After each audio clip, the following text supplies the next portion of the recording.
Saya kenalkan, ni kucing dalam rumah saya. Salah seekor daripadanya. Nama ni adalah Kiki. Yang ini breed British Shorthair dengan Munchkin. So yang ini dia ada masalah sikit kalau rumah ada bau kucing. Dia tak suka. Nampak? Dia tengah buat inspection. So kalau rumah yang ada bau kucing, walaupun dia kucing, dia memang tak suka. Dia mulalah buat muka marah. Sebab tu kita sediakan cat diorder block. Cat diorder spray refill ni.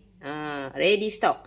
So kalau korang ada banyak kucing kat dalam rumah, tak nak ada bau kucing, sebab kucing korang tak suka bau kucing tu, cepat dapatkan cat diorder spray refill ni. Blok pun ada. Bye bye Kiki. Check betul-betul ada bau tak?